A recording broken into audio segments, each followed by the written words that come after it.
in that limit as well as in the limit of just a couple of weeks into the course. Hopefully, you have found that inspiring and exciting to be asked to do something that is impossible, but therefore hopefully impossible in a wonderfully opening way. We hope you will take the rest of the class in the same spirit as we continue to jump through millennia and across radical geographical spans, dealing with entire traditions of incredible complexity within 2-hour spaces, assigning a handful of limited readings. And here too, obviously, what we're asking of you is impossible, but hopefully impossible in a powerful sense.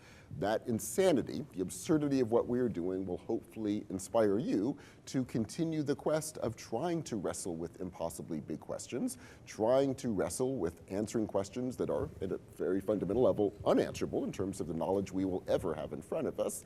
And we think that is crucial. And it is in that spirit that we jump yet again now to turn to the South Asian tradition with a typically limited set of readings from the Upanishads and early Buddhism to bring to our table, metaphorically speaking, yet another extraordinary tradition.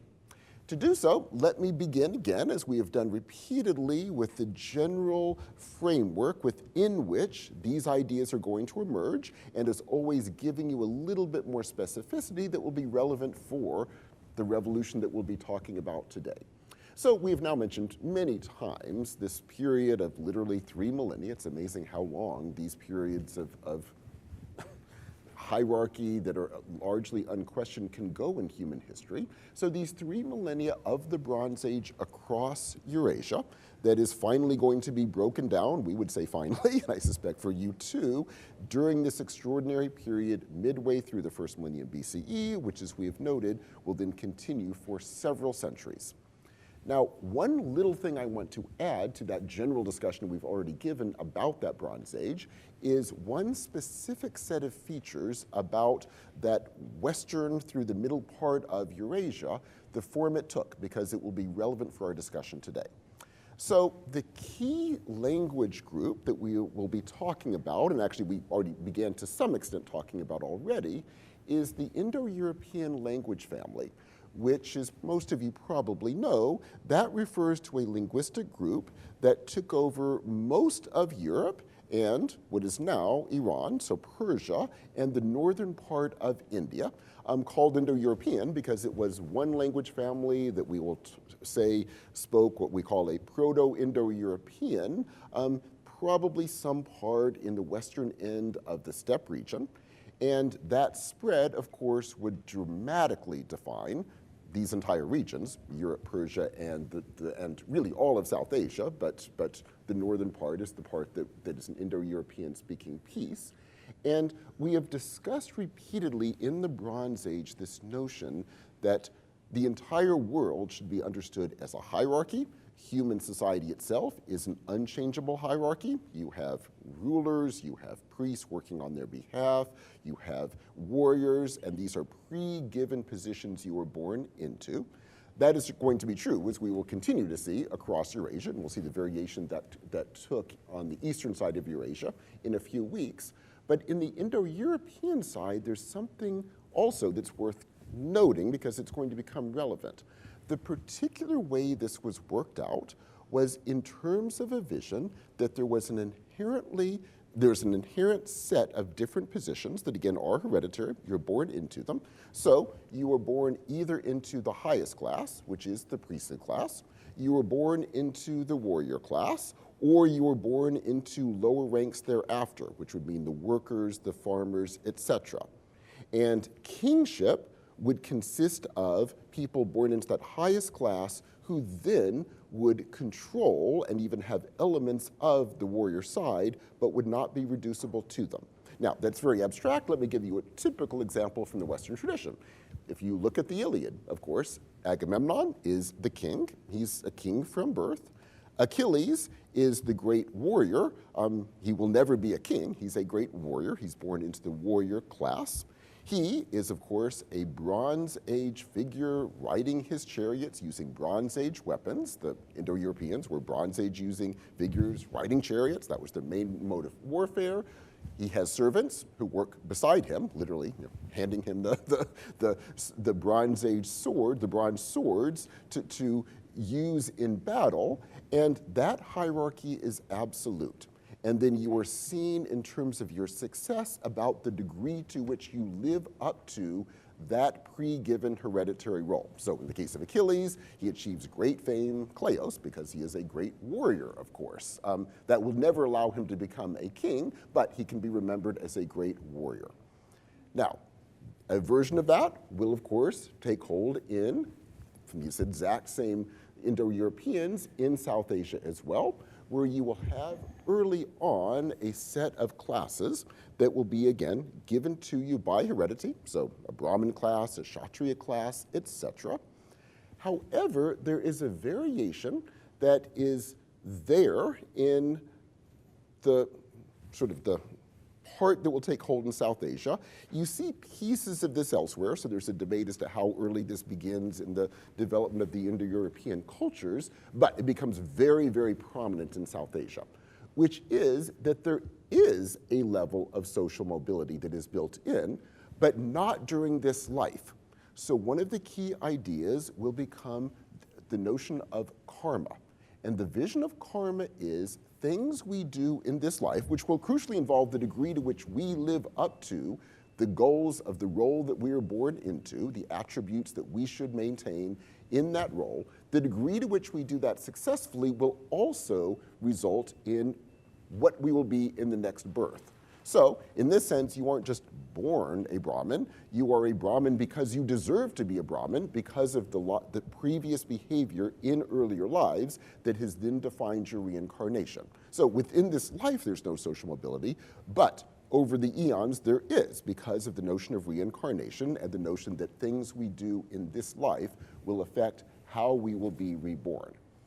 Now, I mentioned that because this is going to be a key thing that the Upanishads in one way, but also more significantly, the Buddha will be building upon in his teachings. So, if that is a very brief return to our discussion of the Bronze Age and a very brief discussion of one key element of the ideology of the Bronze Age as it played out in South Asia, let me get to the heart of our discussion, which will be the intellectual, religious, and philosophical revolution of midway through the first millennium BCE. So this key period we've been discussing, you get these explosions in Greece, in the Near East, we will see soon in China, what is now China, and in South Asia. Let us now discuss what plays out there. So, to do so, let me begin with some general statements that will fit the larger pattern we have seen. One of the key arguments behind all of the movements we will be discussing is that all of what I just discussed is absolutely wrong. Every human being has equal access to a higher truth, and it is not based upon your birth. Everyone has access. That can work out in different ways, as you've already seen in your limited readings. In the Upanishads, one of the key arguments will be the world, contrary to our experience, is one. All of us equally have a self that is linked to that one, and our goal is precisely through self-cultivation to link ourselves to that one, and all of us have equal access.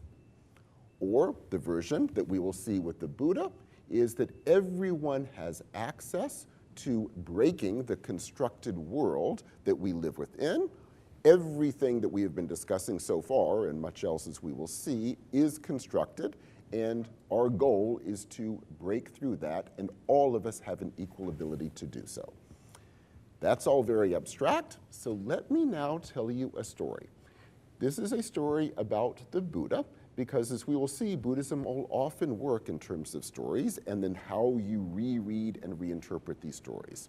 So to introduce Buddhism, let me begin with that story and then talk about rereadings of it that will develop across the tradition. So it is 6th, 5th centuries BCE. The exact dates are hotly debated and obviously need not concern us other than that this is a roughly contemporary period to Socrates, Plato, Aristotle, on the other side of Eurasia, Confucius, Lao Tzu, so same time period. And now we are in the far eastern portion of South Asia in what is now Nepal. And a figure named Siddhartha Gautama is born. He is a prince. His father is the ruler. And the ruler, of course, has extraordinary power and wealth and wants his son to grow up enjoying the fruits of such incredible power and wealth. And of course, to enjoy it fully, the father further decides that he must be sure that his son never has to experience the negative sides of life. Will never have to know that, well, yes, this power and wealth is, of course, existing on the population. Why should he have to know that?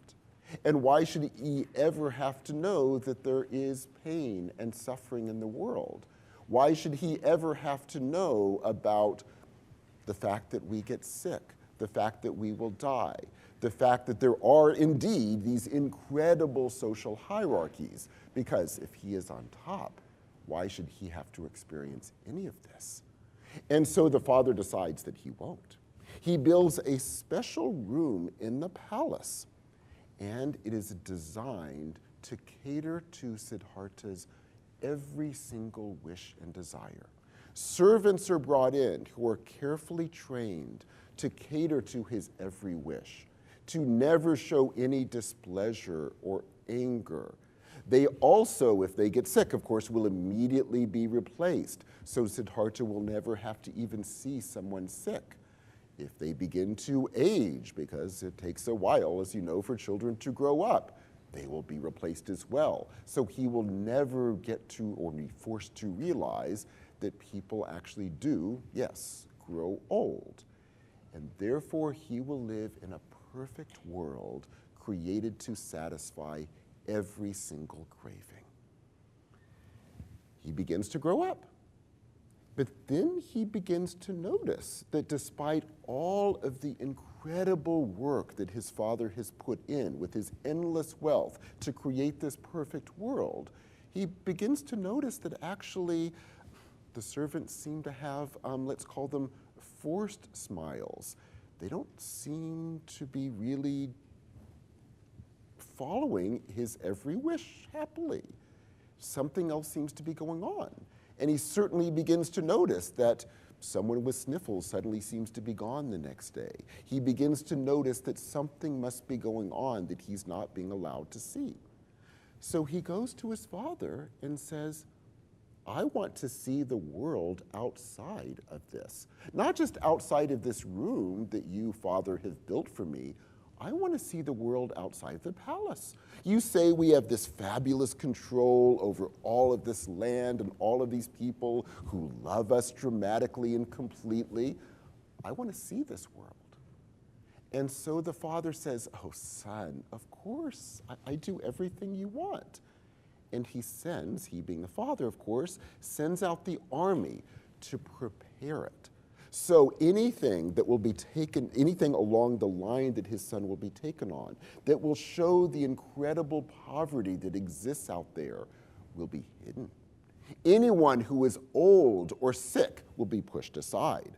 Certainly anyone who is poor will not be allowed to get even near the area of his eyesight. So he will simply see happy people smiling at the beloved ruler and the son. And they go out. But, of course, the army isn't perfect. And he begins to catch at the side of his eyes people who seem to be starving and miserable. And he asks his father, who are these? What's going on? And the father says, look away, don't look at them. And, well, he does. He looks away. But he starts noticing other things too. He starts noting far more forced smiles than he ever saw with his servants. He begins looking to the horizon and begins to realize, why is it everything within my sight seems so beautiful and things seem to get very, very different and much poorer the farther away they are. And the father keeps saying, oh, just look at the happy crowds. Don't look, don't look, don't look. Let's go back now. And they return. But then he demands to go out again. And it suddenly becomes, or I should even say slowly becomes clear, that in fact a constructed world has been made so that he doesn't really see what is going on. He finally realizes what has been going on. And he finally realizes that he has been living in a world constructed for his satisfaction, literally on the backs of a world that he is not allowed to see. And living in unbelievable wealth and power, he decides to leave. He rejects the palace, rejects his own family. He is now married and has a child. He rejects the family. He rejects the palace. He rejects his own position, which is an extraordinary position, the prince and soon to be king, because it's beginning to dawn on him. People die and he will be the king. And he leaves and decides to seek the truth. Once he is out, he sees the extraordinary poverty of the land that he had literally been living on. He sees the aged, the sick, the incredible suffering around him, and the degree to which his own palace, his own father, and the life he has been living literally is based upon not only that suffering, but creating this extraordinary suffering that he wasn't allowed to see and was told whenever he saw it, look away, look away. And he decides this entire world needs to be changed. He meets some spiritual figures who begin training him in how to reject all of this.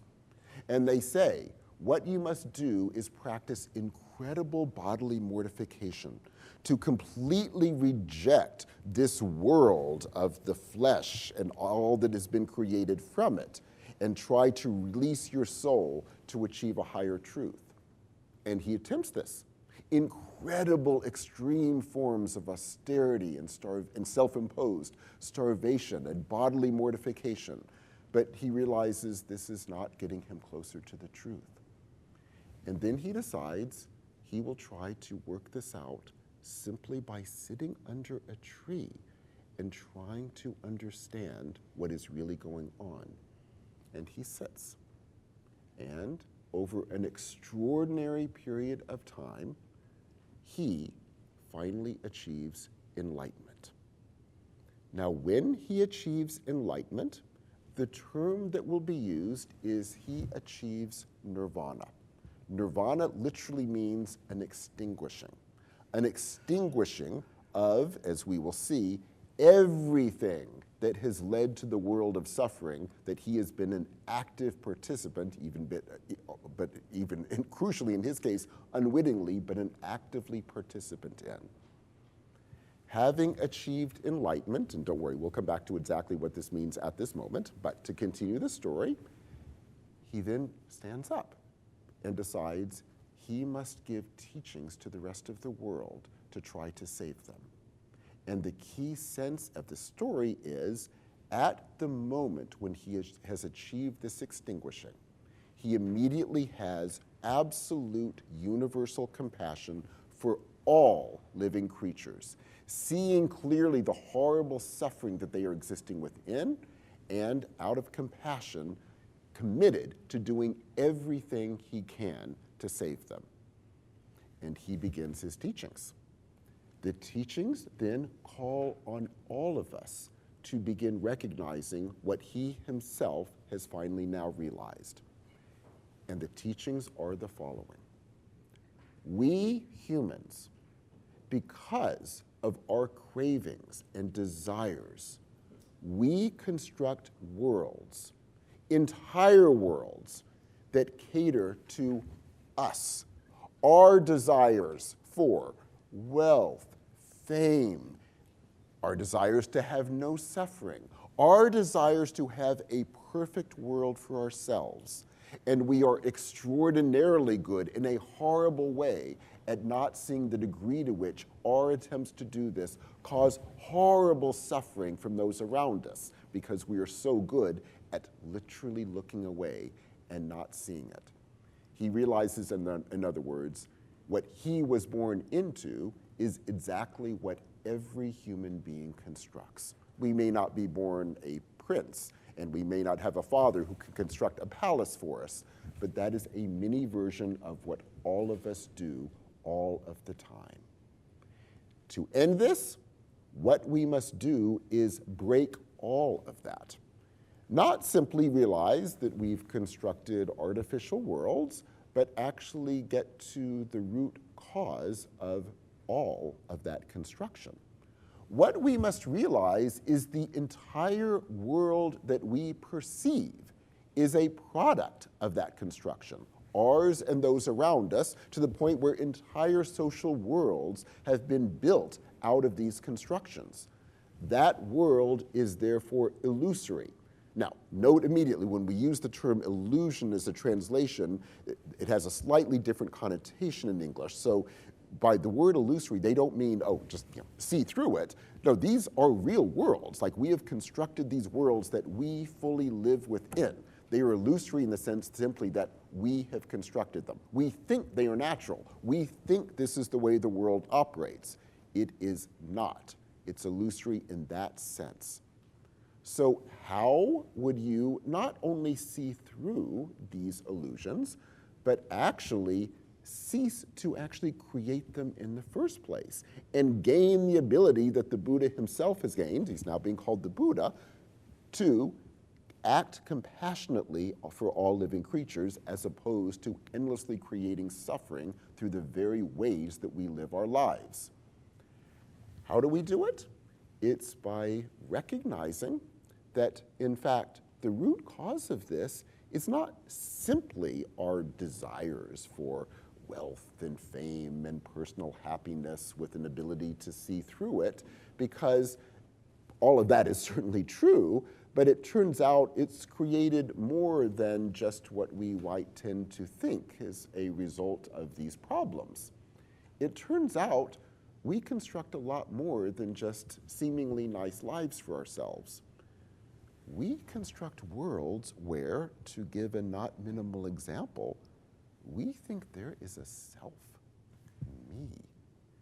That is the thing I'm constructing a world to gain power, wealth, and fame and happiness for. That self is a construct. We construct it through our cravings, our desires. We construct this permanent, stable thing that I will call me, and I will devote my life to acting on behalf of, unbelievably good at not seeing the suffering I'm causing through my very basic mode of being in the world. And if you are going to break this, what you are going to break is not simply your cravings and desires. You are going to break everything that has come from them, including your entire notion of the self. You are going to break everything that is illusory in this world. Now, how do you do this? Is it a simple question of, well, I'll sit under a tree too? Well, no, because, and here we get the different interpretations of the story I've just told you, the Buddha was able to do this because, in fact, according to one story, he has been practicing this for eons because it is so unbelievably difficult to do. Or, in another version of the story, all of what I just said is true. He's been practicing for eons, but achieved enlightenment eons ago, and then intentionally chooses to come back and be reincarnated on behalf of us, choosing, in this case, to play the role of the prince that he would then reject the role of as a story for us to realize we are the equivalent of Siddhartha in this story, and if he could walk away from that wealth and power, we must learn to break our attachments too. Either way, the work that he did to achieve this was seen as taking eons and eons of work. Because, and now you're seeing why I wanted to mention the notion of karma before, reincarnation absolutely exists for the Buddha, but, or for Buddhism I should say, but reincarnation is a product of all that we have been saying. So you might plausibly wonder, well, if there's reincarnation, there is a self, right, that's being reincarnated. Well, no, or rather, yes, but what is being reincarnated are the consequences of the karma that you have built up. So my horrible behavior does construct this self that will indeed be reincarnated, as was the case for all of you, which means what we are now is a product of all of the horrible things we have done for eons and eons and eons, which also means the salvation here is made unbelievably difficult. It is not a question of, okay, well, I won't live in my palace and I'll be a nice person, kind of compassionate to people, and that will solve the problem. No, our very mode of being is creating this suffering, and if you are going to break this, it is going to take not just this lifetime to break, it is going to take eons of lifetimes to break, which will also mean, don't think of it as, okay, I'm going to achieve enlightenment. Think of it as an seemingly endless, it's not literally, but in terms of a time span we can understand, an almost endless work at a very daily basis through this life and ongoingly, trying to break the suffering we are causing, and through that very work, developing and they're seen as directly related, developing the compassion we need to be developing to act properly, to help those around us, to help them on this path as well. In other words, the idea is not just that we have created a world of suffering for all those around us. The suffering we are creating right now will continue for eons. So, you might think, okay, well, if I'm creating endless suffering, at least the suffering I'm creating will end in a few decades when I pass away, and that'll at least be the end of the problem there. No, the whole key with this reinterpretation of karma is it will not, because I will come back, and the consequences of all the suffering I've created in this life will come back, and that will continue. So it is this incredible upping of the ante on how horrible our behavior really is, and all that we are doing to be creating suffering amongst all of those who exist. Literally everything you know, including yourself, is a consequence of all of this. Now, having upped the ante so high, you might wonder, well, why even try? Well, part of what makes these religions work are the tensions they create. So the ante is created so high, but the sense is not hopelessness. The sense rather is the enormity of the work that we need to be doing.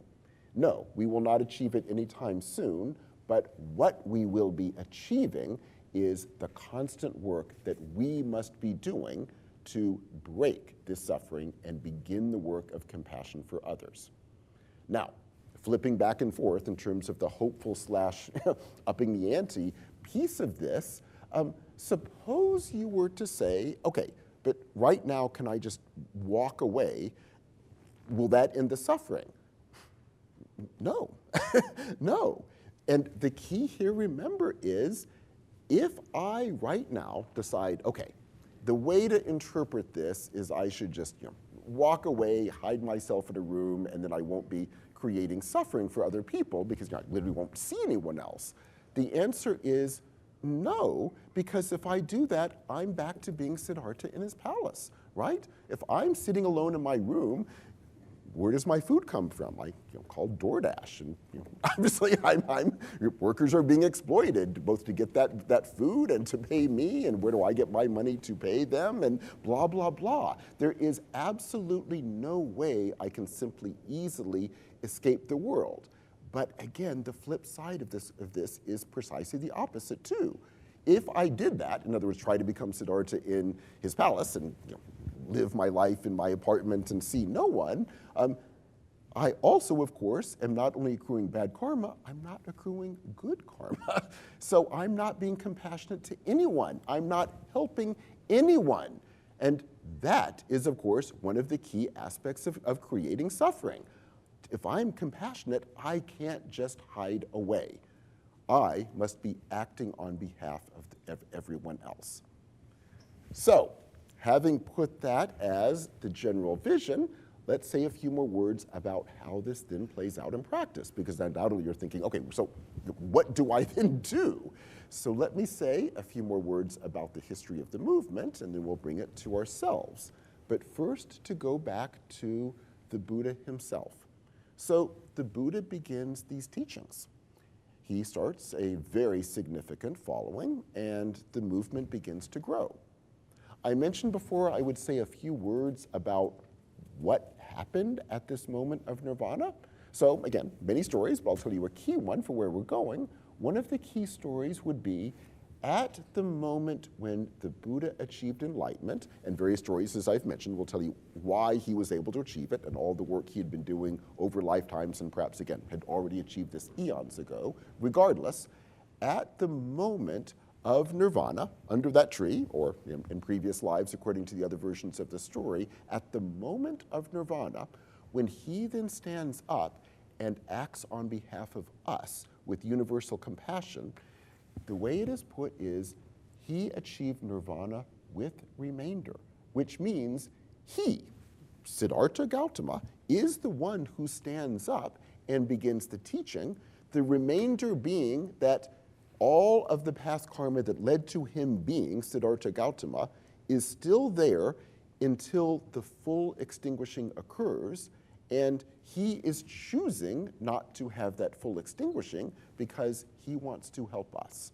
It would be, ironically, selfish for him simply to be gone. And then, by definition, he is not the Buddha. If you are acting selfishly, you are not enlightened. So he thereafter, whether that's after the tree or in previous lives, and he's reincarnated simply to help us, regardless, when he is giving these teachings, he is giving these teachings as a compassionate being, taking the form of a human being to help us begin to achieve the path. He then passes away, meaning, by this sense, the remainder is gone, and he then leaves. Now, he can still choose to come back, and will repeatedly, as we will see later, but Siddhartha Gautama is now gone. He will not be reincarnated, but again, he can come back to help us. The movement continues to grow. And, as is true of many of these movements, it even gets picked up by a later huge Iron Age empire. So along with the Roman Empire that we've mentioned briefly, in a few weeks we'll be talking about the Han Empire on the eastern side of Eurasia. In South Asia, it's the Mauryan Empire, and one of the key rulers, Ashoka, is converted to Buddhism. And Buddhism becomes an incredibly important religion. And as that is the case, and in part because of these huge empires, the Mauryan, the Han, and the Roman, my map is the other way, Mauryan, Roman Han, because of these huge empires, huge trade routes begin spreading across Eurasia. And many of the religions we've been just talking about start spreading through these trade routes, and Buddhism is one of them. And in the first couple of centuries of the Common Era, you won't be surprised to hear, different forms of Buddhism begin emerging. And in those different forms of Buddhism, you will get yet more stories told about the Buddha.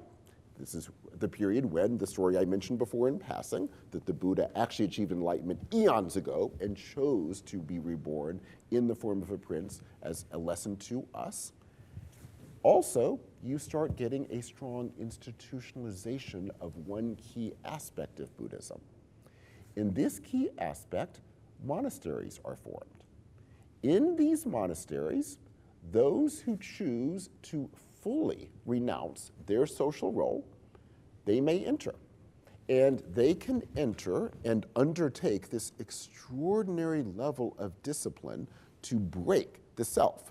This involves things like meditation, which, as we've mentioned before, is not the meditation that corporate America does, where you breathe deeply for 15 minutes and then go back to your computer. The meditation is designed, and it's incredibly effective, to break your notion of the self, break the world you have created, break through this constructed world, and begin the work of helping you achieve enlightenment. But even here, you see this intriguing tension. Because if you choose to leave society, join a monastery, undergo this incredible work, if you then think, okay, pretty soon I'm going to achieve enlightenment, I will achieve nirvana, you've lost it. Because that's selfish. That is absolutely selfish. Once you begin this work and you begin to break the self, what you will feel if you're truly doing it is this universal compassion. And the sense is you will therefore, of course, act on behalf of the rest of the population, doing things that they themselves, not yet having done this level of work, could ever imagine doing. You must use that spiritual potency you are gaining to act on behalf of all living creatures. I will just give a couple of quick examples, but they're telling ones. So, first one, Buddhist monks would refuse to bow before an emperor because they cannot recognize secular authority. This would often cost them their lives, but nonetheless, you cannot do it. If an emperor is acting horribly, you must do anything you can to shift that, including self-immolation, setting yourself on fire. You can imagine the discipline required to put yourself right in front of a palace and set yourself on fire as a statement that this behavior on the part of the state is unacceptable. Later, Gandhi, who's not a Buddhist, but he's definitely coming out of variations of the Upanishads and the Buddhist traditions, Gandhi will very famously, in his ultimately successful overthrowing of British rule in India, the key work is he kept saying, it isn't a question of us physically attacking the British, because to do this work properly, we must show the British the suffering they are creating. The British may believe their own claims that, oh, we are giving enlightenment to the world by taking over traditional societies and educating them properly in how to understand the world, namely by giving them Western education. We must show them the suffering they're doing. So in one extreme example, Gandhi's supporters will literally walk to get salt that they need for their food, and it going right to British troops who control the salt, and walking in front of them, and then with journalists taking photographs, the British troops would beat them to the point of having brain damage and death. And the idea is this will force the next day in those London papers for the British to see in the papers, this is your empire. You think you're liberating us. This is what you are really doing. And of course, to do this, as Gandhi said, we must be spiritually prepared to do this. And he himself would actually stop these movements when he felt the spiritual preparation was not proper. And he said, no, we must stop, prepare more, and then begin again. All of these moves, in other words, the self-immolation, the allowing oneself to be beaten, all of these are, the argument is, you are acting compassionately on behalf of the living to do things that the rest of us simply do not have the discipline to be able to do. That is compassion. So in other words, you can't simply go to a monastery and think, okay, well, free food and then I'll achieve enlightenment. That's selfish. That's Siddhartha back in his palace. You must actively use this spiritual potency you're gaining to act on behalf of of those around you. Simply achieving nirvana is not your goal. That's the ultimate goal, but you will never achieve it without universal compassion, which also means, of course, you will keep acting exactly as the Buddha, according to these stories, does, because he keeps coming back. So, you're now beginning to get a sense of this movement, and let me now say a few more words about it. The implications of this are pretty extreme. You, in the form that you currently are, with the self that you currently think you have, you don't. Or rather, you do, but it's a construct. It is a construct. You have created it. You have probably created it over eons, and your mode of being in life is creating incredible levels of suffering that will not just play out in this life, that's bad enough, but will play out as well for eons. And by upping the ante so intensely, the argument is, therefore, we must begin right now doing everything we can to break the self, to break the horrible level of suffering we are creating, through the worlds we are creating for ourselves, and through that work, begin to have the level of compassion that will come directly from that, and therefore begin acting on behalf of all people. And you must know this will go on for a very, very, very long time, precisely because, and this is so crucial for the tradition, if it's seen as an easy way out, I'll join a monastery, then I'm okay. Well, no, then you will join a monastery, but you will not be acting compassionately. So the whole tension of the tradition operates on the necessity of doing the seemingly impossible, breaking the self and the world we've created from it, acting with universal compassion toward all living creatures, and yet it's done in a way that there is no possible easy out for any of this. It is an incredible tradition, in part because it's calling on us to do something seemingly impossible, and in terms of immediate things we can do, literally impossible, but then the emphasis is all of the work we can do right now to begin that process of gaining compassion toward those around us, breaking the suffering we are creating by the way we are living our lives, and then by doing so, you begin to create a world where the suffering that we are all a part of begins to be broken down. It is an incredible tradition, and now you're getting a sense of why in that first lecture, when we were talking about different modes of domestication, and I mentioned when corporate America has people walk into a room, breathe deeply as a Buddhist meditation practice, and then go back to the work, you can see domestication is, if anything, too mild a word for this.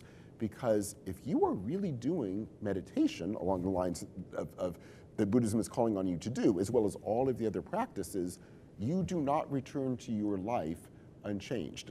You do not go back and become a really good worker. You really will not be a really good worker, nor will any of your life be the same. If you really do this, you will break the entire world that you are currently living in, because much of the world you are currently living within is a construct, and a horrible construct involving social suffering that we literally don't see because we are so good at turning our eyes away from it. It is an incredibly powerful tradition, radically at odds with the ideas we've been tracing so far, and for both of those reasons, worth taking seriously because it brings to the table, again, metaphorically speaking, a radically different vision of how we would break the social hierarchies that exist in the world, as well as all the forms of suffering, and a radical vision of what that would actually entail in terms of accomplishing this. Would you like to respond immediately, or should we open it up first? Either way, please. Well, I had thought of speaking to the larger framework of these Buddhist ideas in the Indo-European idea of the relation between self and soul. Yes. But I think that your remarks really require a different response from the class. I think they present the idea of an ethic of radical altruism. Yes, yes. And self-abnegation. Yes. And they present to us a philosophical and theological question whether that idea is an adequate guide to human existence, and what we should say in opposition to it. Sure. And that's something now for the class to discuss, not for me to discuss. Absolutely. So let's throw this out. And for those, many of you, myself included, who have found these microphones kind of maddening because you push the button and nothing seems to happen, we finally have a microphone. So when you raise your hand, we can run to the microphone, and I'll do it for you, but there's if I fail to do it, the on switch is down here. It's not, you think it's here. So just to observe, Michael, there are equivalents in contemporary thinking to these ideas. Yes. They may not have the whole connotation of the Buddhist conception, but they do press on the idea of radical altruism. In fact, there's a movement called effective altruism, in which people devote themselves to the idea of maximizing the benefit to the largest number of people and taking the consequences of self-sacrifice. And the question is whether that's a right view, whether that's an adequate guide, whether the more of that, the better or not. because some people might think not.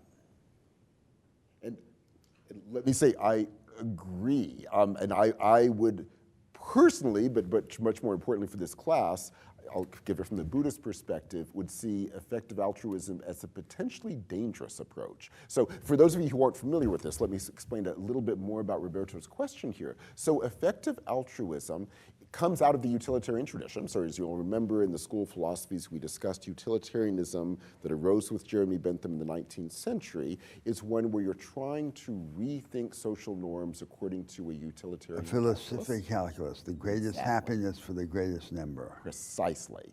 And if we are putting everything into this calculus, then the question is indeed, how do we achieve the greatest happiness for the greatest number of people, and how should our norms be changed? And one of the many arguments that can come from that position is, of course, we should all be giving money to the poor to break down the incredible wealth inequality of the world. That part there's a strong argument for, and I'll get back to it momentarily, but effective altruism goes a little bit further, that your goal is to first make incredible tons of money to then be able to give tons of money away. Now, the danger, I would think, from many perspectives, but I'll just give it from the Buddhist perspective for the goals of today's class, would be it is going to be incredibly dangerous, to put it politely, to devote your life to becoming a billionaire and not fall into all of the dangers that can come from everything that the Buddha would see as part of what we need to be working against, which would also mean, imagine you achieve this. So imagine at age whatever, 60, you suddenly are a billionaire, so imagine you've been incredibly successful. The immediate concern among many that would be raised from a Buddhist perspective is, are you very likely at that point, given the way you've lived your previous several decades, to make very wise decisions as to how to act on behalf of the world? Is it not likely at that point you will have developed such an unbelievable ego that you will have an incredibly horrible sense of what to do with these billions of dollars you've amassed? And would it not be more likely that your gifts would actually be in large part to enhance your own name and fame? So that entire vision of make a ton and then give it away entails an incredible danger, because what are you doing as you're making that money to you and the world that you then will gain greater fame by handing some significant portion away? Well, furthermore, just in relation to some of the ideas that we've explored previously in previous classes, this idea of an intransigent and extreme altruism could be criticized from at least two perspectives. One perspective is the Christian one. I'd say this is altruism and not love. And there are reasons why love is superior to altruism. And the second perspective is romanticism. This is not an exploration in the development of self and subjectivity. It has a kind of flat, one-dimensional view of the self. In fact, on one reading, the objective is to abolish the self. Absolutely. Absolutely. And we don't want that, and we shouldn't want that. We should want a world in which human beings become more ambitious about themselves and in the creation of new forms of experience. And limiting selfishness is simply one dimension of this larger task. Well, why don't we talk about that? Absolutely. And I think that's a beautiful way of putting the strong contrast even from two of the traditions we've seen so far. And these contrasts will definitely continue in the weeks to come. So let us open this up. Questions, comments, arguments? Yes, please. And let me, would you mind? Great, thank you. Thank you so much. And so yeah, the on button is here actually, not where you would expect it to be. Great, thank you.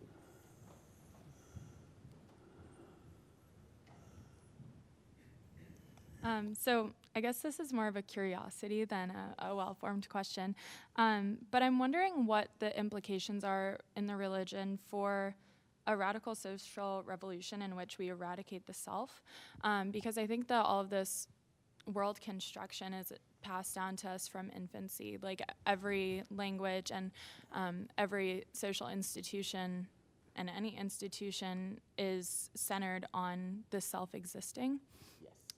So, yeah, I guess what I'm wondering is, what does it look like within Buddhism for there to be a world in which there is no self? Would that be a positive thing? And Or a world in which there are privileged relations among selves.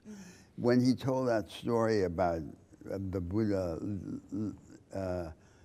leaving his family, Yes. Michael neglected to tell us the little sub-story of the Buddha abandoning his young child. Yes. Could you tell us maybe about that? Sure, absolutely. So let me pick up with Roberto's question, and then that will lead directly to this question. So, oh yeah, please, yeah, jump in immediately, Can I just please. add one more part? I guess I'm wondering as well if there is an outlook of like a perfect human world existing, or if it is for each person to reach nirvana and not exist. Because if there is no self, like how does that work, I guess? Yeah, thank you. Yeah, and the quick answer to the second question is, intriguingly, no. But to work this out, yeah, let me touch on Roberto's questions and then get to both of these larger questions too. To begin with Roberto's question, yes. So at this moment, when the Buddha leaves, he isn't just leaving unbelievable wealth and unbelievable power.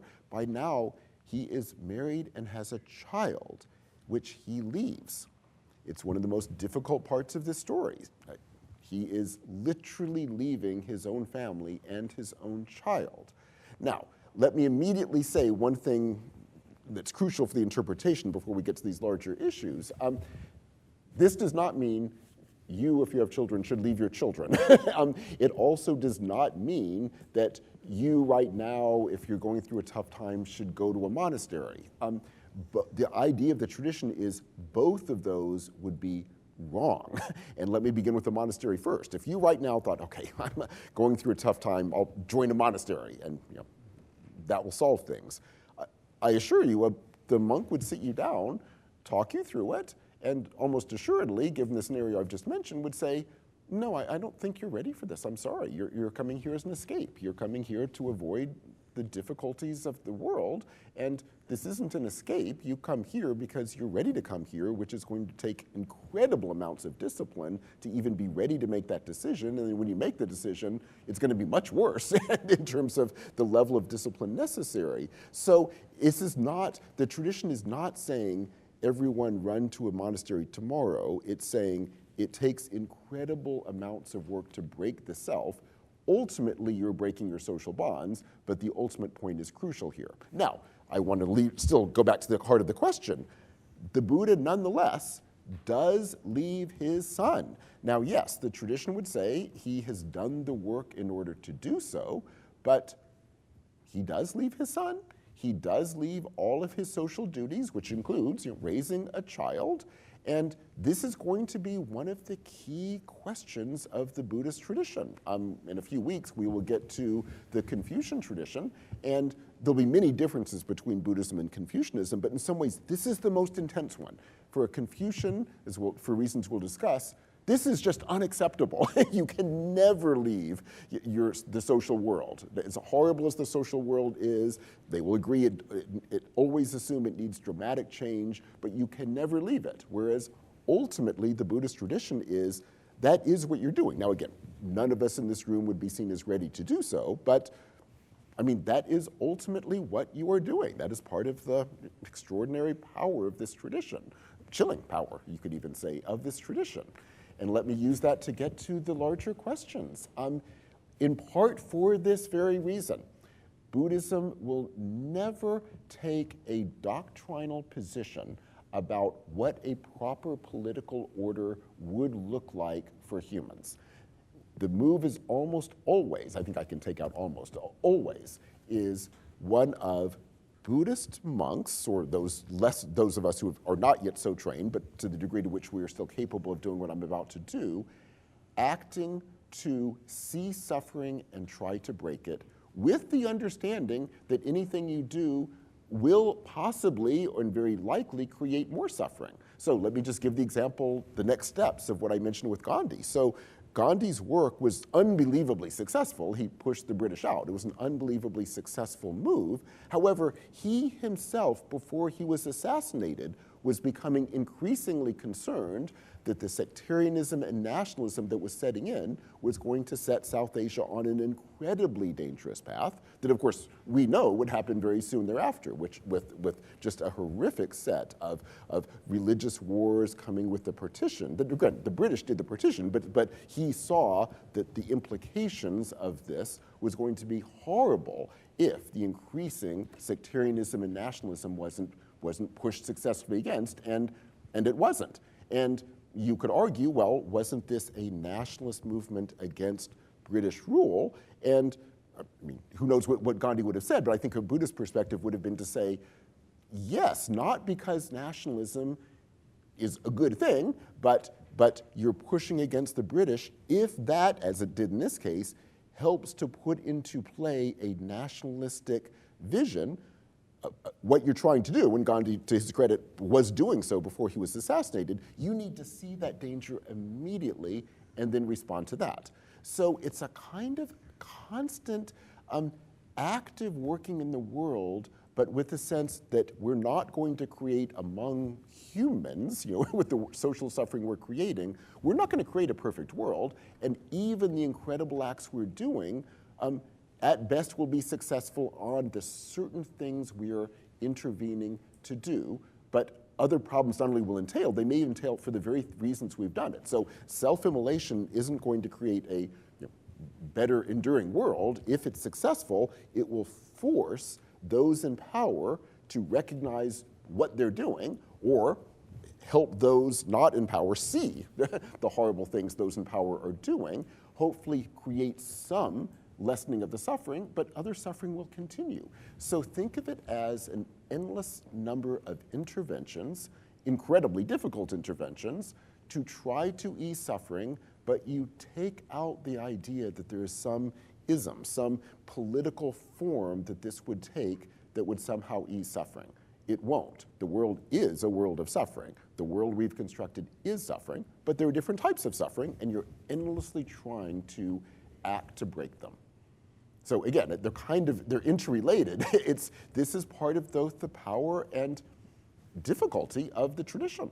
It involves incredible discipline to take out the things we would like to be able to hook ourselves on to say, okay, this will create a better world soon. Like you're creating a better world in the sense that you're acting to end the suffering, but it's not going to endlessly be gone, and there's no political system that we could create that will end all suffering. There are better ones in any given situation, but there's never going to be a perfect one.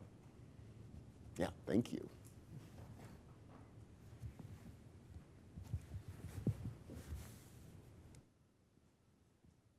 Yeah, so kind of on that note, is there sort of a moral hierarchical structure to ending suffering, on the degree that in Christianity there's an emphasis on helping the weak, helping the poor, helping the humble in that sense? So, one could make an argument that by helping the poor, you are causing the rich to suffer. If you tax the rich, you're causing them to suffer, even if it helps the poor. So is there that kind of moral hierarchy, or is it kind of you just get frozen wanting to cause no suffering at all?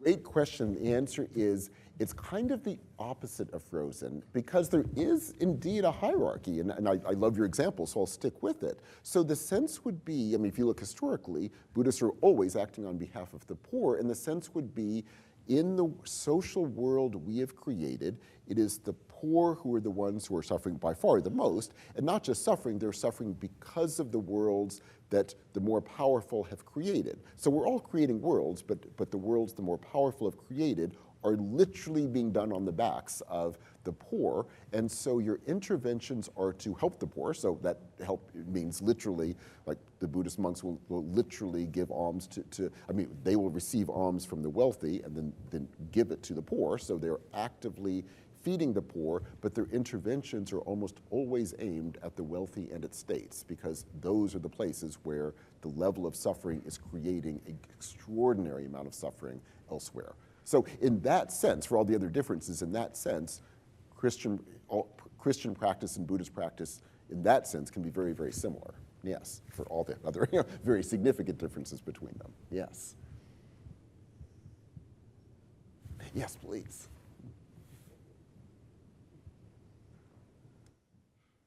This is a radical recourse. Indeed.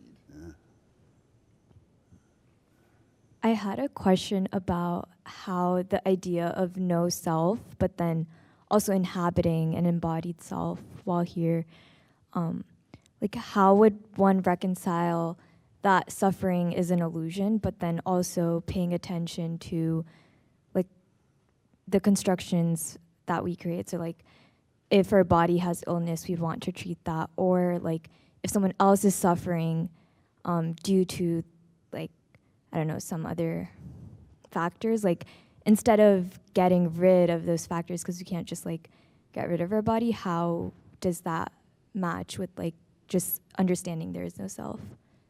Yes, exactly. And Can you state your question before you? oh, sure. So let me, even though we have a microphone still, that there's something about the room, so still everyone may not be able to hear. So I will quickly restate the question. If I'm misstating it, please feel free to say, no, Michael, that is, you've missed my meaning. So the question was, well, if the problem is that I have this self with, of course, a body, and that is part of the problem, wouldn't part of the ethic be pushing me to say, okay, well, if someone else has suffering, like, wouldn't it be better if I could, like, well, I'll give an example that the question didn't give. So I could hand away, my body and take out organs and hand away my body. I would die, but at least I would be helping people. Like, wouldn't it just be better if I, to whatever extent that's helpful, well, kind of literally cease to exist because I am embodied? and I think it's a great question. And the way I would put it would be, and I know this will sound absurd as I say it, but I think this is part of what makes the tradition so intriguing. That would be too easy. Now, again, I know it's absurd. It's like Michael, if you're handing people your liver and you're dying, that's not an easy task. But the view in the tradition would be like, no, honestly, it probably is too easy because it's kind of the equivalent of running to a monastery without really doing the work that it would entail. Like, I'm kind of not facing up to the implications of what it would mean to really act compassionately toward those around me. So if you're really going to act compassionately, the sense would be, getting to the heart of your question, I do exist right now. I exist, I mean, it's illusory, but I exist because I have created this self. That self is having an impact in the world, and while this self exists, I need to do everything I can to help those around me. Absolutely everything. And the everything might involve, pulling out my liver, but then I'm gone, and maybe that wouldn't be the best thing. Maybe I honestly could do more good for the world if I try to give some of my liver and do other things too. So it's part of what makes the tradition so fascinating is it takes out what would seem, and again, I know this is an absurd word to use, the easy way out. Not that these examples are easy, but in a sense, kind of they are. Like if I do X, I no longer exist, I'm in a monastery, I'm no longer creating suffering. And the sense is, well, no, we still really are. And so you kind of can't just, you have to exist because we do exist right now. And now let me ask. We need to act compassionately, yeah. Michael, let me ask a question from the standpoint of the romantic rather than from the standpoint of the Christian. Yeah. What kinds of personalities do we think that this strenuous self-repression would create? And would we want them? Well, the second question is definitely a key one, but let me begin with the first one.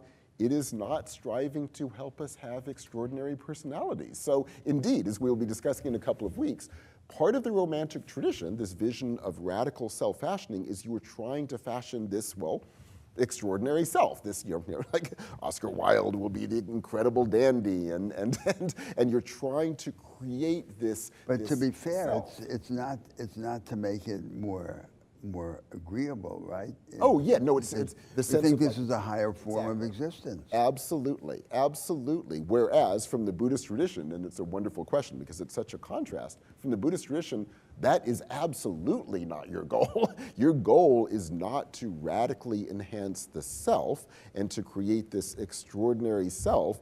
Your goal is to break the self and act compassionately on those around us. That is your goal. And of course, your second question is one we'll all wrestle with, who's right? And we'll get yet a different position when we get to the Confucian teachings. But sticking with the first question for a moment longer, the view would be that the Romantic tradition, from this point of view, that the Romantic tradition is simply wrong, that you don't want to be enhancing the self, you don't want to create this self that everyone will look at as this amazing, fascinating self. Your goal is to be compassionate to those around you. And putting it more strongly, the view would be that romantic Says vision whom? is selfish. Says whom? Well, it goes back to the cognitive gap. I mean, it's the part of what's so difficult for us is says whom would be from the Buddhist perspective, or you can take the Romantic perspective, or in a few weeks we'll try to take the Confucian perspective. They will give fundamentally different answers to these key questions, and as we've discussed, there's no criterion that is going to allow us to evaluate them in some sense of saying which is the right one. At a very fundamental level, they give fundamentally different answers, and we can, and we will throughout the course, be criticizing each from the point of the other, but the who says who is, well, it depends which perspective you're taking.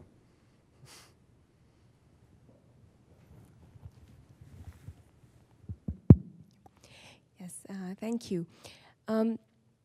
What would be your thoughts on how to reconcile the absence of the concept of a soul with the concept of nirvana, in the sense that if nirvana is extinguishing of everything that this world contains and therefore causes suffering, then what is the vehicle through which this extinguishing is experienced?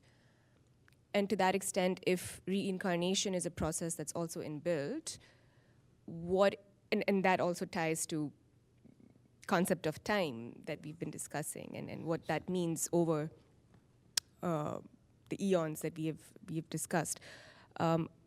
In that instance, also, what is the vehicle of reincarnation? And then where does that tie up? If nirvana is the objective, then how does that sort of, how does all of this tie up and conclude in that sense? So could I just add Please, yes. one element to this question?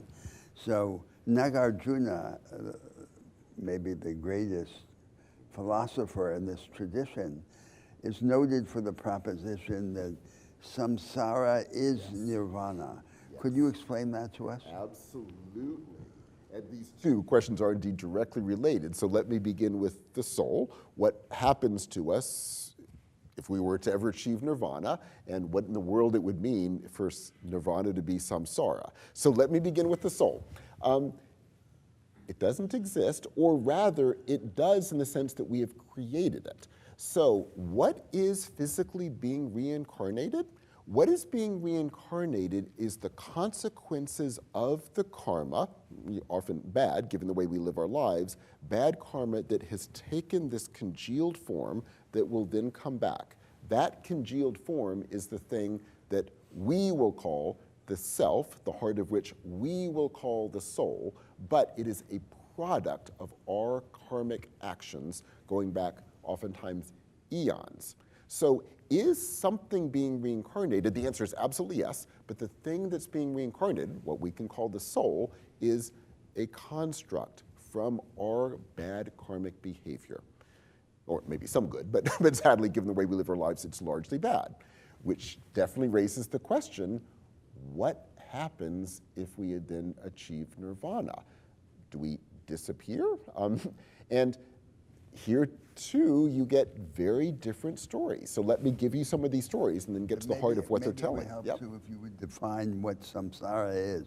Yes, so I will come back to this momentarily. Yes, absolutely. But first let me say a word about the soul, then I'll get to samsara and nirvana. So what would exist at the point at which we cease to exist, in which, in other words, there is nirvana, this extinguishing, and I'll get back to momentarily what it would mean if that is the same as, we'll see, samsara. What would this mean? Well, let me give you some examples later from China. So in China, there's an entire movement of Chinese Buddhists who will say, there are people around us right now who have achieved nirvana. And you think, well, but they're walking around, how have they achieved nirvana? And the sense is they have achieved no selfness, which means they are able to act completely compassionately. In this case, they're not even in monasteries, they're acting in the world completely compassionately. And going back to the story of the Buddha, the argument would be, at the point of nirvana, when the Buddha continues to exist, one way of reading that is, he's achieved nirvana with remainder, the remainder being the bodily form he has. Another way of reading it is he is choosing to maintain that embodied form, because that's the way he can communicate and work with us. And in these later Chinese examples, the sense would be the exact same thing. Enlightenment has been achieved, but they are still with us to act compassionately on our behalf. Now, what would be the flip side of that? If they did nirvana without extinguishing, without remainder, I mean, well, it would be an extinguishment, but again, note, in the tradition, no one does this, right? Because the danger of that is that would be selfish, which means you lose it. So all of the various Buddhist figures that you will call to for help, both what we would call humans, as well as those who have achieved nirvana, and that we can pray to and ask them to come and help us, these are all seen as figures who have achieved this and are still acting in this world compassionately. So they have either achieved nirvana, and the Buddha definitely is seen as having achieved nirvana, or they are what are called bodhisattvas, who are about to achieve nirvana and choose not to go to nirvana, because then they would no longer be able to help us, so they still act on behalf of us in this world, which means they are bodhisattvas, they're not the Buddha. And even the Buddha himself, note, keeps coming back, depending on which story you want to tell, to help us. Either because he chose to come back as Siddhartha, or is constantly coming back all the time, or achieved it then, but gave his teachings to help us. But getting back to the heart of this, when you achieve nirvana, it would be a complete extinguishing, and yet no one, including the Buddha, will really do that, even when they achieve nirvana, because that would be ceasing to be compassionate. Now, that is a perfect segue to the question, and now let me get to samsara and define that and this intriguing argument that it's nirvana. So you've heard the statement, samsara is nirvana. Here's the intriguing thing. What is samsara? The world of suffering, right? That is what samsara is. So what is the Sanskrit term for the world of suffering we've been describing? It is samsara. So here comes Nagarjuna, one of the great Buddhist thinkers, who says samsara actually is nirvana and nirvana is samsara. Huh? Isn't the whole point to break the world of suffering and achieve nirvana? Well, it turns out no. And Nagarjuna's point here is the following, and this is crucial in the Buddhist tradition. Once you phrase this in terms of there is a world of suffering, and nirvana is something we will achieve that will save us from this world of samsara, we fall in danger of what has come up repeatedly of the easy outs, right? Like, I'll escape this world and then I'll achieve nirvana, which is an easy out from the Buddhist tradition. And samsara has the connotation of illusion as well as suffering, yes. right? So it's suffering and illusion. And one of the interrelated. most provocative and interesting definitions of samsara in the tradition is that samsara is wanting things to be different from what they are. Yes, yes. Yes, so the key would be when we talk about we constructing worlds that we live within, which are fully a world of suffering, yes, we are trying to construct these palaces. We are trying to deny the world that we live in. We're Siddhartha in his palace. We construct these worlds. Those worlds are endlessly creating the suffering that we think we're escaping from. That is the world of samsara. So all that the tradition is saying is calling on us to see and work against is samsara. So what in the world would it mean for Nagarjuna to say, well, actually, samsara is nirvana and nirvana is samsara? What he means by this is, if we think, okay, then I'll escape samsara and I'll achieve nirvana, you have already lost it, because no, what you've done is escaped things, which probably means you're just creating another little palace like Siddhartha lived in and creating more suffering.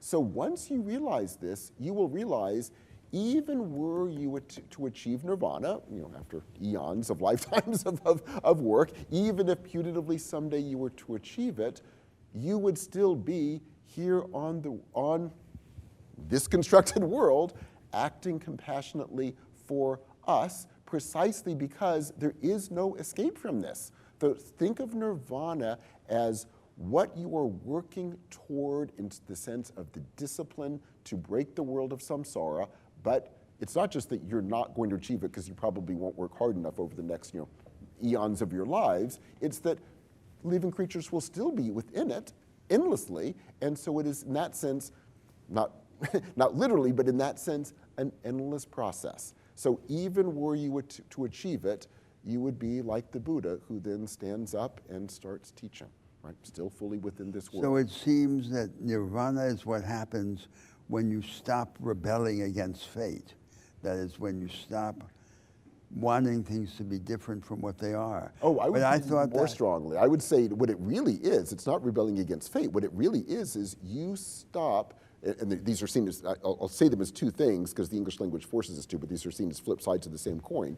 You stop creating worlds that create suffering, and you start acting compassionately for all living beings. And the two are seen as directly interrelated. So it's not accepting or rejecting fate, it's you're no longer creating suffering, which is what we do, and you are, on the contrary, acting on behalf of everyone. Yes, that would really be what it would mean. The extinguishment would be the extinguishing of all of the stuff that leads us to create this world of suffering for those around us.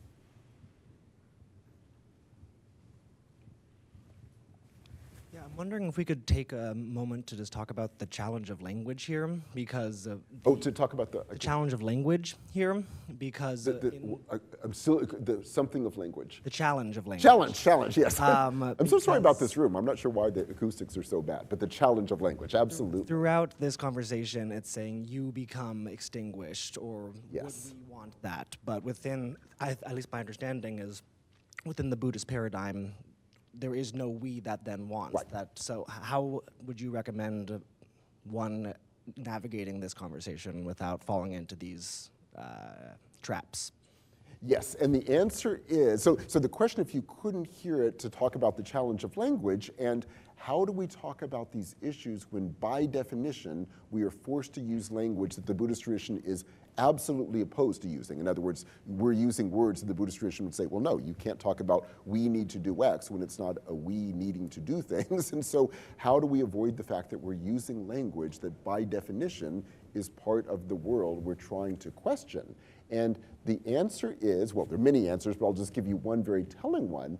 So in an important text called the Lotus Sutra, one of the arguments will be that the teachings we are both giving, in the case of those who are compassionate enough to do it, or in our case of trying to receive and listen to, think of these as expedient means by which language stories, and this is why stories are so important to the tradition, are being given to give us a glimpse of what we are really doing in the world, the suffering we're creating, and a glimpse of what it would mean to act in the world in a way that would not do so. Which means, getting back to the heart of the story, the very language we are using is absolutely a part of this. I mean, every single time we talk about what do I need to do to create a better world, well, every one of those words would be like missing it from a Buddhist point of view. But the point is, can that sentence still be helpful? Well, absolutely, but then you have to build in something to make us question every one of those sentences right after. So hence the endless stories. So the story of the Buddha, we've already seen slight variations of them. I mean, we could literally spend hours retelling that story, because that's what the tradition will often do. You'll take a story, tell it one way, then tell it another way, tell it another way. And even in terms of the challenge of the language, one of the things that's fascinating, and this goes back to one of the questions that came up at the very beginning of the class in our first lecture, one of the things that's very intriguing about the issue of language with Buddhism is, there's certainly some religious movements that will say the ideas literally cannot be translated. They can only be understood in the language of the initial scripture. Buddhism is the exact opposite. The argument is, by definition, every language is going to be limiting because it's a human construct, right? And so part of the power of the tradition will be precisely the work of translation, because when ideas are being translated into another language, which are also limited, but nonetheless, the limits are different. And it allows we humans the possibility of seeing insights that in many cases we could not have seen in the initial language. So is it okay to translate Buddhist sutras into Tibetan and Chinese and Japanese, and the list goes on? The answer is, not only is it acceptable, you must do it. Like, it's really important to do it, not because any one of those is going to be better than Sanskrit and Pali. You do it because it allows you to see insights precisely by the fact that every language is going to be limiting, but then maybe the shift and the work across languages will open up possibilities that we otherwise could not have seen. So the challenge of language is both impossible to get beyond, and yet what you therefore do is endlessly work with it, with translation, retellings of stories, retellings of anecdotes, and so you endlessly work with those limitations. Yes, I think, I thought you were about to. No, I okay, think yes. that's the turning of meaning that you were referring to. Yes, absolutely. So it's an intriguing place where the tradition itself supports retranslation, reinterpretation. It's absolutely fascinating. Now, there's several questions. I think Katya's next. Yes. Yeah, I guess sort of circling back to the initial conversation about effective altruism. Yes. And, absolutely, I agree with the points that you raised about,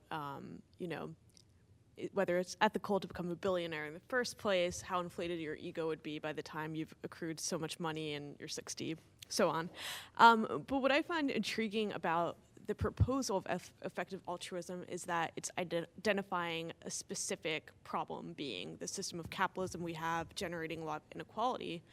And I kind of wanted to ask you about what the end goal of these monasteries are, especially because they aren't necessarily directly addressing any sort of system that might be perpetuating suffering. You mentioned that they're supposed to be apolitical, not fall into any sort of political movement. And so I was wondering whether the end goal is just to continue expanding, have more and more people joining monasteries, and over time that would erode systems of suffering, or whether there is a little bit more of a pointed direction for them. Yeah. What? Oh, so in terms of the existence of monasteries, what is the vision? So is the idea that monasteries will grow and therefore get us closer to a better world? Because if a monastery isn't going to be taking on an explicit political position, an ism of a certain type, what is the goal? Are they intended to expand? Is it just an endless work of battling against suffering? So, but jump in. Yes, please. No. Oh, yeah, absolutely. So the answer is it is endless work.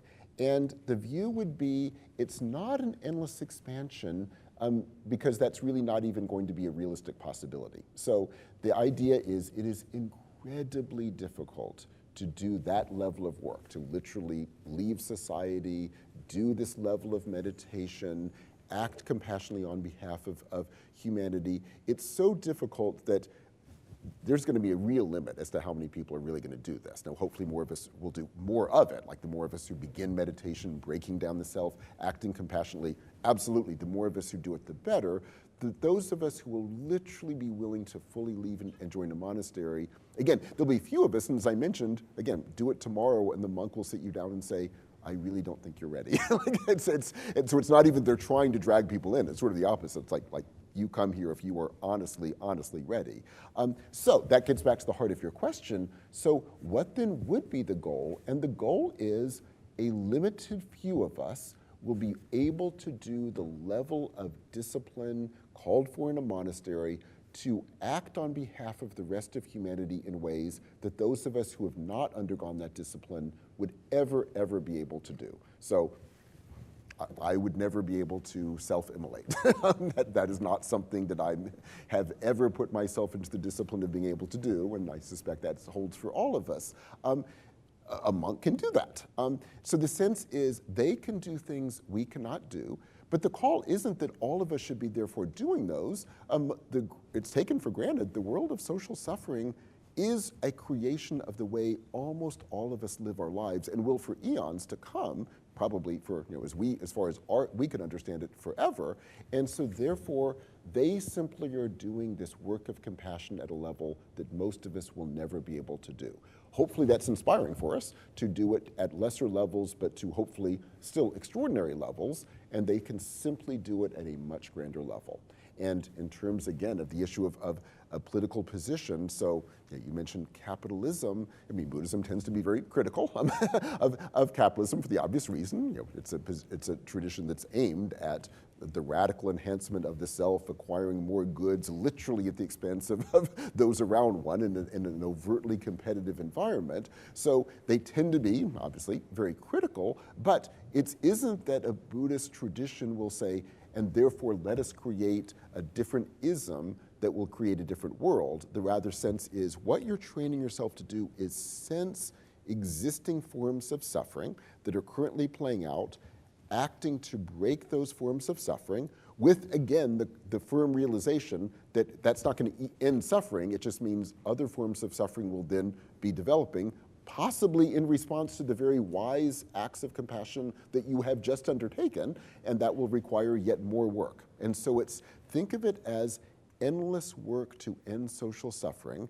And again, the power of the tradition is it takes out the easy out of, and there is an ism that we're going to figure out soon that will solve all this. There isn't. Yeah, thank you. Steve, I'll just give it to you to guess. I think there are about 20 hands, so apologies in advance. We probably won't get to all of them, but we'll try. Yes. You talked a bit about the translation question, but I'm curious about the transmission question. Yeah. So if there's this goal of alleviating suffering, kind of the natural response, I think definitely in a Western context, is like, okay, let me project these ideas as quickly and as fast as possible so as many people can get their hands on them. But as we've talked about, the ideas are so nuanced and so countercultural that they really require meditation and sitting with them and contemplation. And so my question essentially is, do you think that information technology and communication technology are antithetical to transmission of Buddhist ideas? Or do you think they can actually be leveraged to extend compassion and other similarly radical ideas broadly? Yeah, fascinating. I would say since every human technology is going to be limited by definition and creating suffering by definition, but it's kind of like the question of the limits of language, the challenge of language. Since that's always going to be the case, you don't want to simply say this technology is bad. The question is always, how can we work with this technology to do more? So the consistent view would be to recognize exactly the dangers you've mentioned. Okay, the dangers of this easy technology is it takes out the incredibly complex patience that's required to contemplate these ideas and work through the implication. At the same time, are there things that can be gained? Sure, the more people that can be hearing these stories, that's great. So I think the view would be always, just as in the question of what happens when a text is translated from Pali to Chinese, from a highly inflected language to one with no inflection whatsoever. The question here would be similar. What is the shift from a manuscript culture to a digital culture? But does it entail dangers? Of course. Does it entail possibilities? Absolutely. I mean, the danger, of course, of an earlier manuscript culture is very few people have access to these materials. Would it be better if we could get more access to more of these materials? Absolutely. Would it be dangerous because people would be reading them without guidance? Absolutely. So then the question is, well, then how do you work on that? And how do you get better guidance out there than the version of corporate America that's now spreading a very dangerous view of it? But in general, the view tends not to be anti-technology. It tends not to be, again, you're right, it's directly related to the earlier question, anti-translation, anti-reinterpretation, the sense is... But this line of questioning suggests a particular concern to which technology is especially apposite. And it depends on the conception of the machine. So what is a machine? What is a machine for? A machine is to do for us what we have already learned how to repeat, so that we can devote our supreme resource, our time, to what we have not yet learned how to repeat. So everything that we know how to repeat, we can express in a formula or an algorithm. We then embody the formula or the algorithm in a mechanical device. And the purpose of the mechanical device is then to complement us rather than to replace us. So from that standpoint, the aim of artificial intelligence is not to produce a proxy of the human mind, but to produce something that's radically different from the human mind and complements it.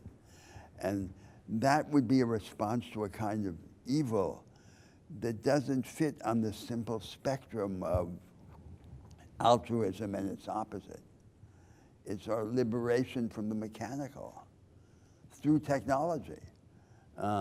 And that would be a way in which it would become spiritually relevant in the development of humanity. I not only agree with that, I will even toss in one other thing, and I have no answer to this, and don't worry, I'm not implying any existing technology like ChatGPT even gets close to this. It most definitely does not. But it does raise an intriguing question just for the future. Could there be a point at which these machines would have consciousness of a radically different way than we think about it? And what are the implications of a different form of consciousness emerging into the world, and how would we think about that? Now, don't worry, ChatGPT does not have consciousness. It is simply a really, really good algorithm to guess what the next word of a sentence should be based upon every word in its database. It's an intriguing question, though, where, in other words, it wouldn't just be machines doing for us what's repetitive and what we don't want to have to do. What if you get But I think there's a different form of consciousness? There's a practical political implication from that line of reasoning, which is that no human being should be condemned to do the work that can be done by a machine. The human being should be the opposite of the machine, not a quasi-machine. And that's a principle. And then if you have a form of spirituality that's related to that, it's not on the spectrum of altruism and its opposite. It's about something else. Yes, I definitely think that we humans, our danger is we become machines, and we do not want to become machines. Again, it's just intriguing if you have a future where the machines aren't becoming human, if they're becoming a different form of consciousness altogether. I don't know. We may live to see it. I don't know. But I think someone will live to see it, whether we live it in our lifetimes. But just an intriguing question. Yes, let us get back to the questions. Yes. Thank you. I heard that you mentioned the word compassion a lot. So my question is, if we are trying to break everything that construct the concept of self, then who is the agent for compassion? And if the whole world is illusory at the first place, then must including all the living beings, then to whom we are compassionate for? This is my first question. And I'm wondering whether there is a paradox and difficult to answer. And the second question is, like, since the topic of this course is based on Western and Eastern philosophy, I'm wondering, like, is there any Western philosophical system comparably like close to Buddhism? Yeah, thank you. Yes. Let me begin with the second question, if it's okay, and then turn to the first. Restate the question. Oh, the second question I'll get to first was, is there any tradition in the West that is comparable to Buddhism in all of these senses? And the answer is certainly almost every piece of what we've been talking about you can find pieces of in the Western tradition. There's a philosopher whom we'll be discussing next week. Well, Schopenhauer, who's literally coming out of this tradition. So you certainly have those who have read the Upanishads. This is Schopenhauer, we'll be reading next week, who have read the Upanishads and read Buddhist texts. In some ways, it's closer to the Upanishads, but either way, it's been influenced by them. Even prior to the impact of Buddhism, certain ones of these ideas, absolutely. However, they've definitely been put together in Buddhism in a form far more dramatic and powerful, I think, than exists anywhere else. So in that But sense, I think that the mystical counter trends within Christianity, within Absolutely. Judaism, and within Islam are much closer to this view than anything else in the West. yeah, no, I think that is true. So if you're looking for places where pieces of this can be found, absolutely, negative theology is a perfect example, which is all about the destruction of the self and the complete embrace of the divine. Of course, the one key difference, which does have lots of implications, is the view there And is, the implication of oneness, that there's a timeless one at the center of reality. They're closer to that than the orthodox currents of the Semitic monotheisms. Definitely. Now, that, of course, is an intriguing question. We haven't dealt with it fully. We'll deal with it a lot more explicitly next week, but let me take the opportunity to say a couple of words about it, because one of the differences with Buddhism is there, but not with the Upanishads. And what I mean by that is as follows. The Upanishads, and you've gotten a glimpse of this in your readings. We're sorry, we assign a few readings to give you a sense of an entire tradition. We hope it's, again, helpful and exciting. The Upanishads is committed to the metaphysical view of absolute oneness. So the view is we do construct worlds, so it's very similar to Buddhism in that sense. We construct worlds we see the world as differentiated. Our work is to have our soul connect with the oneness that is, in fact, the world. So the argument that Atman is Brahman is that when we do that, we are fully connected with the one, which, as Roberto has said, is incredibly close to mystical traditions in Christianity and Islam, where you're literally negating the self and becoming one. One intriguing difference, though, with Buddhism is metaphysics in Buddhism operates at a different level than it does in the Upanishads, or as it does by definition in Christianity and Islam, even in the strong mystical traditions, because Buddhist metaphysics is in service of the work we are doing to break our suffering. It's like the endless variations of these stories we've been talking about. So it's a little dangerous to say Buddhism believes that the world is one. It's rather, we humans have constructed the world that we know, and the metaphysics is to break us from that. So, to give you an example, oftentimes it will be said, the world is total flux, and we have constructed a world of permanent selves, failing to see that endless flux. And in fact, the world is really flux. So if you break down the notion of permanence, including most importantly permanent selves, you'll see a world of flux. Now, you might immediately say, is that the same as saying, which you'll also find in a Buddhist text, the world is ultimately one, and the breaking down means the world is one. So is flux the same as oneness? Well, in some contexts, you will use flux. In some contexts, you will use oneness. Imagine a world, we don't live in it, but imagine a world where the world we had constructed would be based upon a notion of oneness or flux.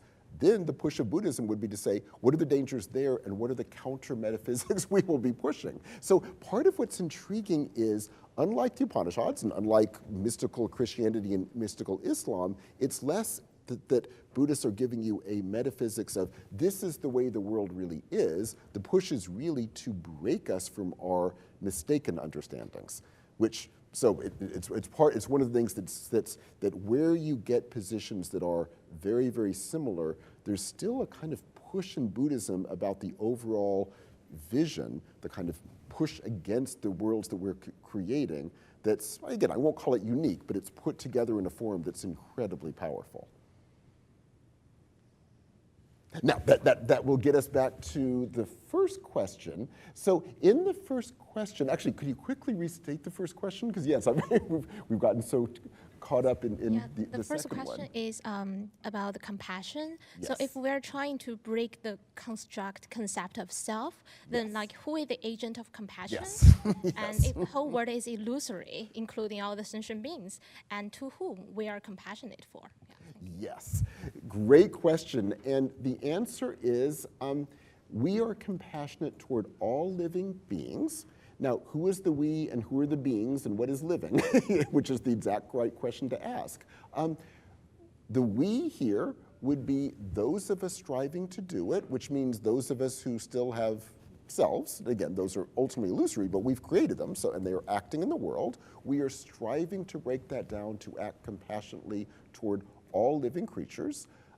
Those living creatures are the forms of humans, but animals, ants, all of these are living creatures. We are acting on behalf of them. Those are the things that keep being reincarnated because, and humans are the worst actors in this, we keep creating this bad karma that leads to the endless rebirth of the suffering. And hence, those few of us who can break that suffering, at least to some small extent, can act on behalf of them. Now, all of this is still the lead up to your question, which is, okay, well, ultimately, who then is the ultimately compassionate figures if there's no self and there's no we in this? And we can't answer that. We're in the world of samsara. We're in the world of suffering. And what, to put it strongly, what is the Buddha? Okay, the Buddha chooses to come down to help us. In one version of the story, he did so because he achieved enlightenment. In another version, he achieved it long ago. But whatever, he's choosing to be with us to give us compassion.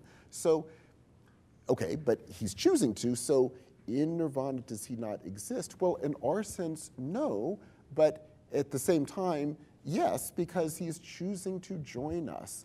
And to the extent to which we are on this path, we will act compassionately. Now, in that case, we are still a we because we are still a self that's been constructed, acting to help others. And that web, because it will keep going on, is endless work. What is the ultimate metaphysics of this? As I mentioned, the metaphysics is always in service of the push I'm talking about, but let me just give you another example we have that hasn't come up yet. You'll get these cosmogonies that will talk about these questions.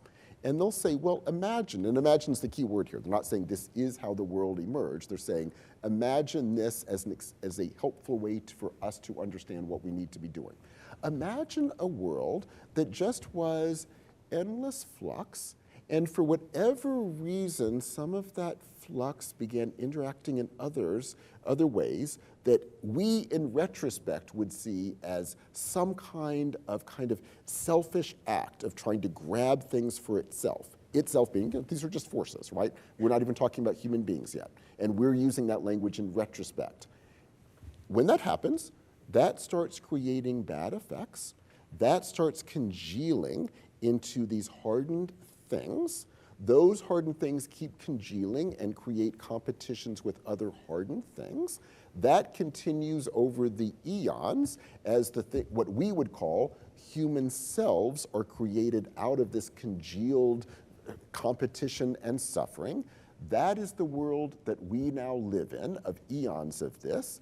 That's the world we are trying to break. Then getting to the heart of your question, does that mean when we break it, we'll return to a world of flux? Well, the answer is, number one, we don't know. Number two, even if we did, wouldn't it happen again? And the answer is, of course. So this is the work we need to endlessly do. And is this ever going to ultimately end? Well, it would end if all living creatures achieve nirvana. But again, the tradition makes it clear, not that that will never happen, but it makes the ante so high that this will go on for so many eons that it ceases to be a possible question.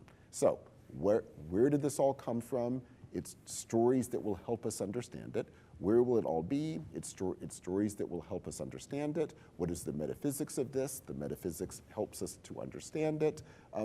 None of this explains everything because in this world of suffering with our constructed selves, we'll never fully understand it.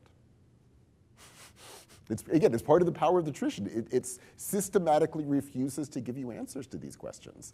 It's part of the I'll say chilling power because it's a maddening part of the tradition, and yet it's part of what makes it tick and part of what makes it so powerful is any answer we give will give us the self-satisfaction, I figured it out, and the tradition will say, no, by definition, you have not.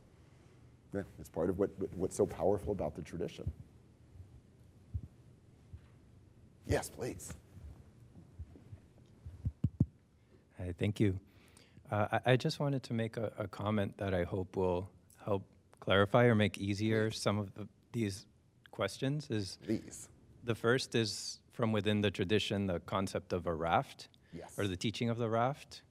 where the Buddha teaches that in order to cross over, this metaphor of crossing over to the other shore, you need a conventional self. You need language. You need the teachings themselves. You need this.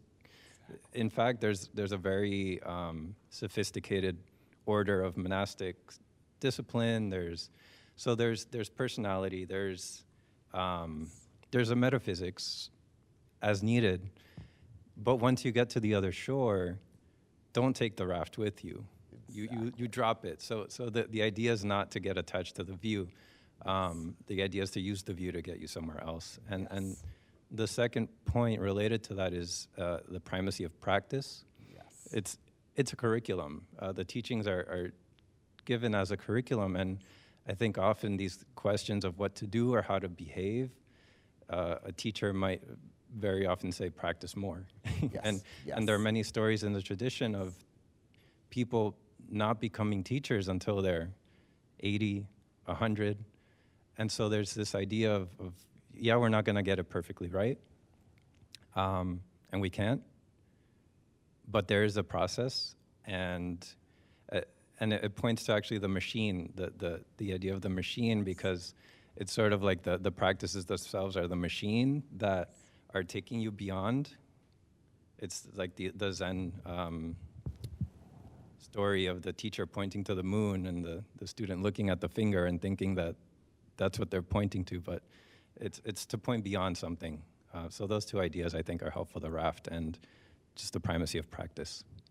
Wonderfully, thank you, and beautifully put too. So I'll just simply underline exactly what you have said and its significance. So in terms of the first, yes, I think that's absolutely right. So think of all of these, language, metaphysics, all of these as I'll stick with the metaphor. They are a raft, right? We need them. We, in this form, need these to understand what it is we are trying to do.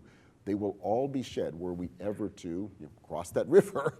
So the metaphysics isn't right. None of these stories are right. None of these doctrines are right. They are helpful means to get us there.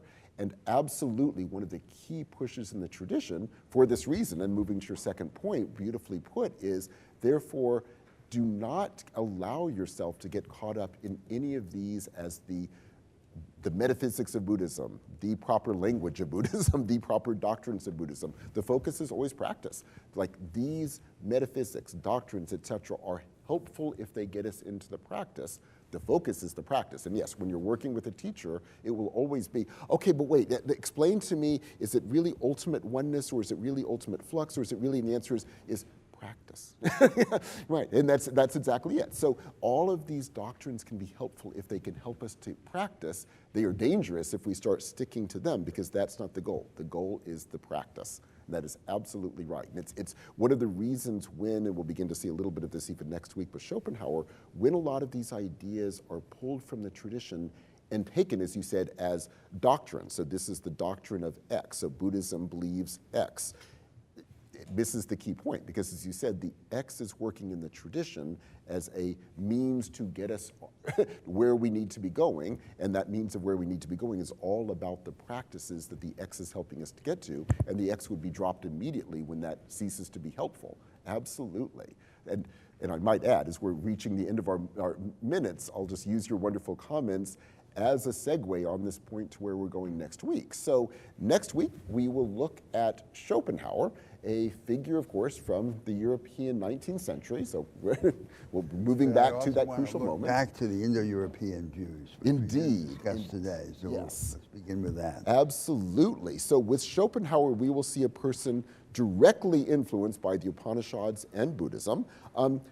Similar to the Upanishads in some ways, but very distinctive from Buddhism, and in exactly the ways he beautifully laid out. He absolutely will take these as doctrines. He will also push away reincarnation and karma, and so it's a radical rereading of the tradition based upon oneness as a doctrine, as a metaphysical position, with a very different ethics, because he will take out karma and reincarnation and all of these key pieces of the tension. So what we'll be asking next week is, what is Schopenhauer doing as he develops this? How is he, in part, reading this tradition we've been discussing today? And what are the implications of doing so? So just as we saw with Christianity, you have different readings of it with very different implications. We will see the exact same thing with Schopenhauer when he gives a reading that will become very significant in the West, but yet it's a significant rereading in exactly the ways that you have mentioned. So these orientations that we were examining in the course are recurrent and persistent options in the intellectual and spiritual history of humanity. And it's interesting that the ones that are dominant in the West are recessive in ancient India, for example, and vice versa. Yes, yes. So there's an orientation that's predominant in Europe, and it's a secondary in South Asia. Very much. And the opposite. Very much, very much. It's part of the power and dangerous. And but Schopenhauer it's part of is the most consequential representative of this point of view in Western thought. By far, absolutely. And so again, it allows us to see the implications of different ways of reading these ideas as they move into different cultures, different approaches, different modes of interpretation, and to work through the implications as we will then try to be doing the same ourselves as we try to think through how to read these traditions and how to open up these possibilities. Thank you so much, and see you next week. Thank you. So I ended up not speaking because I thought it would be more useful to have a discussion. I agree, but then definitely next week, then going back to the earlier questions, maybe you want to begin next week with Yes. a discussion of precisely these issues of oneness and Schopenhauer. Absolutely. Thank you so much. Thank you so much. Okay. Oh, unfortunately, let's do your email because unfortunately I have to run tonight to a Columbia conference. So unfortunately, I'll be out tomorrow. So let's email.